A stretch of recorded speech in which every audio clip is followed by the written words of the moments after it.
Halo, Assalamualaikum warahmatullahi wabarakatuh. Jumpa lagi di channel Kelas Ilmu.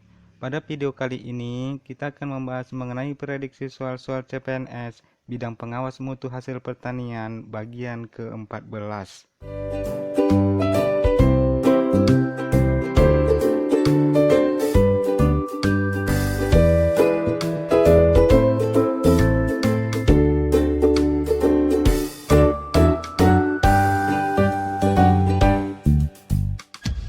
Nomor 1. Bahan pangan dari hasil pertanian yang memar akan mudah mengalami proses pembusukan. Rusaknya jaringan di bagian yang memar akan menyebabkan titik-titik. A. Penurunan jumlah enzim proteolitik. B. Peningkatan jumlah enzim proteolitik. C. Penurunan aktivitas enzim proteolitik. D. Peningkatan aktivitas enzim proteolitik. Atau E. Jumlah dan aktivitas enzim proteolitik tidak berubah. Pembahasannya, memar dialami oleh bahan pangan yang disebabkan karena dipukul, tergencet, atau terbanting. Buah-buahan yang bergesekan selama pengangkutan atau terjatuh selama pemindahan juga dapat menjadi penyebab terjadinya memar. Bahan pangan dari hasil pertanian yang memar akan mudah mengalami proses pembusukan. Rusaknya jaringan di bagian yang memar akan menyebabkan peningkatan aktivitas enzim proteolitik. Pada buah-buahan dan sayuran, bagian yang memar akan menjadi lunak dan berair. Jadi jawabannya adalah D. Peningkatan aktivitas enzim proteolitik. Nomor 2. Salah satu penyebab kerusakan biologis yang dialami bahan pangan adalah adanya mikroba merugikan. Mikroba merugikan terdiri dari bakteri pembusuk dan patogen. Di bawah ini yang bukan merupakan bakteri pembusuk adalah titik-titik. A. Aerobacter. B. Lactobacillus plantarum. C. Photobacterium phosphoreum. D. Flavobacterium. Atau E. Micrococcus. Pembahasannya, mari kita perhatikan tabel jenis bakteri pembusuk di samping. Ini dia. Yang di tabel merah itu ada semua pilihannya. Photobacterium phosphoreum itu pilihannya C. Aerobacter pilihannya A. Flavobacterium itu pilihannya D. Micrococcus pilihannya E. Berarti yang nggak ada itu yang Lactobacillus plantarum. Penggunaan Lactobacillus plantarum dan bakteri lainnya sebagai bakteri antagonis telah terbukti dapat menghambat pertumbuhan bakteri pembusuk, sehingga dapat memperpanjang masa simpan bahan pangan. Jadi jawabannya adalah B. Lactobacillus plantarum. Nomor 3. Pada beberapa komoditas bahan pangan nabati diketahui mengandung minyak yang dapat diekstrak. Jumlah minyak yang dapat diekstrak tergantung dari titik-titik. A. Musim. B. Temperatur lingkungan. C. Siklus perkawinan. D. Jenis bahan pangan. Atau E. Semua pilihan benar. Pembahasannya, pada beberapa komoditas bahan pangan nabati diketahui mengandung minyak yang dapat diekstrak. Jagung merupakan bahan pangan yang telah diketahui banyak mengandung minyak. Minyak memiliki beberapa sifat khas, yaitu jumlah ikatan rangkap yang menentukan tingkat kejenuhan, temperatur beku, dan leleh. Jumlah minyak yang dapat diekstrak tergantung dari pertama, jenis bahan pangan, kedua, temperatur lingkungan, yang ketiga, siklus perkawinan, yang keempat, musim, dan yang kelima, makanan yang dikonsumsi. Jadi jawabannya adalah E. Semua pilihan benar. Kita lanjut nomor 4. HACCP merupakan suatu sistem manajemen pengawasan dan pengendalian keamanan pangan secara preventif yang bersifat rasional, ilmiah, dan sistematis. Dikatakan bersifat sistematis karena titik-titik. A. Berhubungan dengan pengolahan atau proses. B. Berhubungan dengan ramuan atau ingredient. C. Pendekatannya didasarkan pada data historis. D. Merupakan rencana yang teliti dan cermat. Atau E. Tujuannya penggunaan produk pangan selanjutnya. Pembahasannya, HACCP merupakan suatu sistem manajemen pengawasan dan pengendalian keamanan pangan secara preventif yang bersifat rasional, ilmiah, dan sistematis. HACCP bersifat sistematis karena konsep HACCP merupakan rencana yang teliti dan cermat, serta meliputi tata cara atau prosedur, kegiatan operasi tahap demi tahap, dan ukuran kriteria pengendaliannya. Jadi jawabannya adalah D, merupakan rencana yang teliti dan cermat.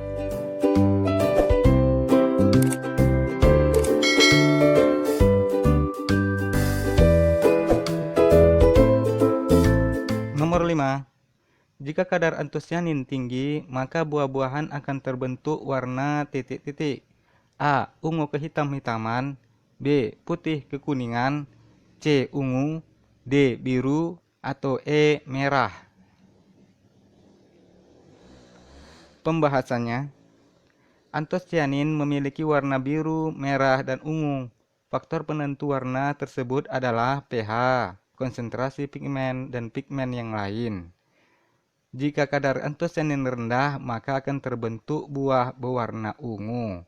Jika kadar antosianin tinggi, maka akan terbentuk buah berwarna ungu kehitam-hitaman. Jadi jawabannya adalah A, ungu kehitam-hitaman. Kalau kita melihat faktor penentu warna yang lain, misalnya pH, jika kadar pH rendah, maka akan terbentuk buah berwarna merah. Jika kadar pH netral, maka akan terbentuk buah berwarna biru. Jika kadar pH tinggi, maka akan terbentuk buah berwarna putih. Oke, kita lanjut ya. Nomor 6. Pepaya mengandung suatu zat perekat antara jaringan sel yang kadarnya cukup tinggi. Apabila zat tersebut diekstrak, maka diperoleh suatu produk yang disebut titik-titik. A. Maltosa. B. Glikogen. C. Pektin. D. Polifenol. Atau E. Galaktosa. Pembahasannya, pepaya juga mengandung suatu zat perekat antara jaringan sel yang kadarnya cukup tinggi. Apabila zat tersebut diekstrak, maka dapat diperoleh suatu produk yang disebut pektin. Pektin terdapat secara alami dalam jaringan tanaman, baik tanaman muda maupun tanaman yang telah masak. Kedua produk tersebut, pektin dan papain, memiliki prospek pasar yang cukup tinggi, baik di pasar domestik maupun ekspor. Jadi jawabannya adalah C. Pektin. Nomor 7. Efisiensi ekstrak pektin dari hasil pertanian salah satunya dipengaruhi oleh lama ekstraksi.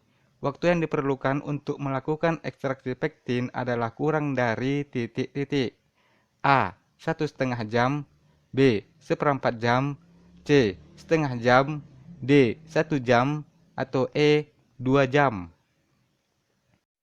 Pembahasannya, salah satu efisiensi ekstrak pektin dari hasil pertanian dipengaruhi oleh lama ekstraksi. Waktu yang diperlukan untuk melakukan ekstraksi pektin adalah selama kurang dari 1 jam. Perbandingan larutan pengekstrak terhadap bahan bervariasi tergantung dari kemampuan daya serap bahan terhadap air. Air yang digunakan sebagai larutan pengekstrak sebaiknya bebas dari logam-logam seperti kalsium dan magnesium. Jadi jawabannya adalah D, 1 jam. Nomor 8. Pemenuhan persyaratan sanitasi di seluruh kegiatan rantai pangan dilakukan dengan cara menerapkan pedoman cara yang baik, kecuali titik-titik. A. Cara budidaya yang baik. B. Cara retail pangan yang baik. C. Cara distribusi pangan yang baik. D. Cara produksi pangan segar yang baik. Atau E. Cara sanitasi yang baik.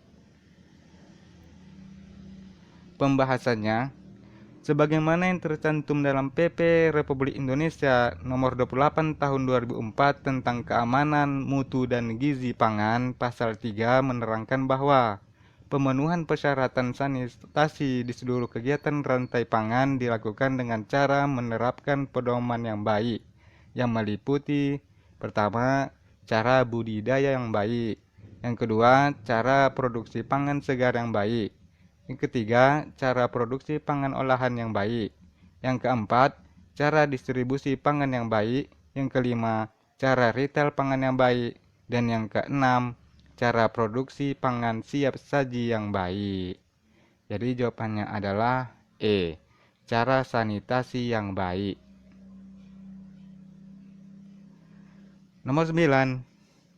Kandungan air dari suatu bahan pangan hasil pertanian perlu diketahui, terutama untuk menentukan titik-titik. A. Sifat bahan pangan yang dianalisis. B. Persentase zat-zat gizi secara keseluruhan. C. Kecepatan analisis. D. Reaksi dengan udara. Atau E. Adanya bahan terurai. Pembahasannya, kandungan air dari suatu bahan pangan hasil pertanian perlu diketahui terutama untuk menentukan persentase zat-zat gizi secara keseluruhan. Dengan diketahui kandungan airnya, maka dapat diketahui berat kering dari bahan yang biasanya konstan. Penetapan kadar air secara tepat sebenarnya sulit dilakukan, karena air dalam bahan pangan ada yang terikat secara fisik dan ada yang terikat secara kimia. Jadi jawabannya adalah B. Persentase zat-zat gizi secara keseluruhan. Nomor 10, nomor terakhir. Penentuan kadar air dari bahan-bahan yang kadar airnya tinggi dan mengandung senyawa-senyawa yang mudah menguap seperti sayuran dilakukan dengan menggunakan cara titik-titik. A. Kromatografi. B. Ekstraksi. C. Destilasi. D. Refraksi. Atau E. Maserasi. Oke teman-teman, seperti biasa, nomor 10 ini kita jadikan PR aja ya. Tulis pembahasan dan jawaban kalian di kolom komentar, biar sama-sama belajar. Nanti insya Allah ku kasih jawabannya di deskripsi. Oke teman-teman, terima kasih sudah menyaksikan dan insya Allah kita akan berjumpa lagi pada video-video pembahasan lainnya. Assalamualaikum warahmatullahi wabarakatuh dan sampai jumpa. Bye.